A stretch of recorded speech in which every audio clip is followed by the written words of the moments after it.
कभी हिंद महासागर में भारत का सबसे मजबूत साझेदार रहा मालदीव चीन की गोदी में जाकर बैठ गया है। लेकिन प्रधानमंत्री मोदी ने इसका जवाब डेवलपमेंट डिप्लोमेसी से दिया है। प्रधानमंत्री मोदी यूके का अपना दौरा खत्म करने के बाद जहां पर फ्री ट्रेड एग्रीमेंट पर उन्होंने दस्तखत किए, उसके बाद वो मालदीव की यात्रा पर बैठे। मालदीव के राष्ट्रपति मोहम्मद मोइजू, जो कभी इंडिया आउट का नारा दे चुके हैं, वो खुद एयरपोर्ट पर प्रधानमंत्री का स्वागत करने के लिए पहुंचे। प्रधानमंत्री के स्वागत में 21 तोपों की सलामी दी गई, क्योंकि मोइजू ये जानते हैं कि किस तरीके से उनका बदलता हुआ रुख भारत की तरफ मालदीव की आर्थिक प्रगति का रास्ता बन सकता है। लेकिन मोइजू का रुख आखिर क्यों बदला? क्यों चीन की तरफ मोइजू पहले झुकते हुए नजर आए? क्यों थोक भर का लोन और इसके साथ बाकी मदद उन्होंने चीन से ली? और भारत के प्रधानमंत्री नरेंद्र मोदी ने इसका जवाब कैसे दिया? आज के एक्सप्लेनर में इसी को समझने की कोशिश करेंगे। प्रधानमंत्री मोदी ने वहां पर कई ऐसे डेवलपमेंट प्रोजेक्ट्स हैं जिनका उद्घाटन किया, यानी इंडिया आउट का नारा देने वाले मोइजू आज भारत के प्रोजेक्ट्स का फीता काटते हुए नजर आ रहे हैं।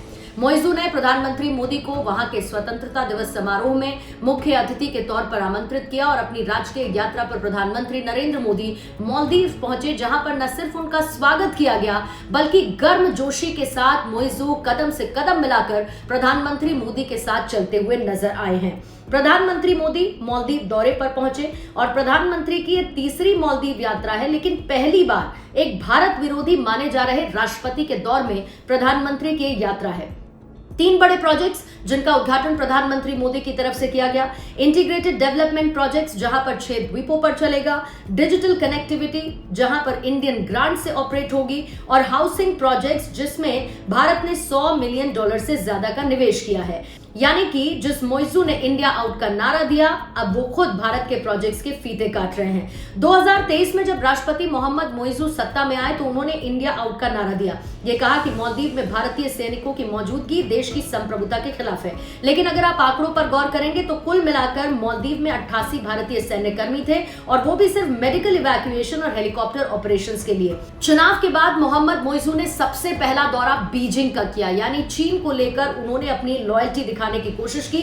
चीन के साथ जहां पर थोक में लोन और इंफ्रास्ट्रक्चर डील पर सिग्नेचर किए, जिसके बाद मालदीव एक डेब्ट ट्रैप में फंसता हुआ नजर आया, और उसी डेब्ट ट्रैप से निकालने के लिए प्रधानमंत्री मोदी ने अपनी डेवलपमेंट डिप्लोमेसी का रास्ता मालदीव के लिए खोल दिया है, जहां पर granted infrastructure, health care, housing, ये सारे के सारे ऐसे सेक्टर हैं जो सीधे मालदीव की जनता को फायदा पहुंचाएंगे। और जाहिर है कि पिछले कुछ वक्त में मोइजू का रुख भारत के प्रति बदलता हुआ नजर आया है, क्योंकि ये पता है मोइजू को, मालदीव को, कि भारत उनके लिए कितना ज्यादा महत्वपूर्ण है। आपको याद होगा भारतीयों की ताकत किस तरीके से मोइजू की इस बदलती नीति और चीन को लेकर, उसके रुख को लेकर देखने को मिला, जब बॉयकॉट मालदीव्स के नारे लगे और मालदीव्स में भारतीय टूरिस्ट ने पूरी तरीके से जाना बंद कर दिया था।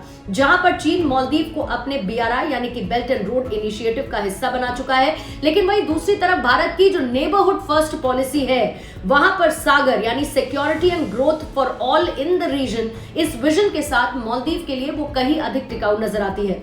मोइजू भले ही बीजिंग जाते रहे, लेकिन जमीन पर जो निर्माण इस वक्त माले और पूरे मालदीव में हो रहा है, वो कहीं ना कहीं भारत के हाथों से होकर गुजरता है। अब मालदीव की राजनीति में देखिए मोइजू कितने दिन टिकते हैं, ये तो देखना होगा, लेकिन भारत की कूटनीति एक बार फिर से ये साबित करती हुई नजर आती है कि शोर नहीं बल्कि असर वाली नीति को अपनाना होगा, और यही है भारत की ग्लोबल इमेज और प्रधानमंत्री मोदी की डिप्लोमेसी के जरिए वो जवाब जो मालदीव के लिए और राष्ट्रपति मोइजू के लिए बहुत जरूरी था।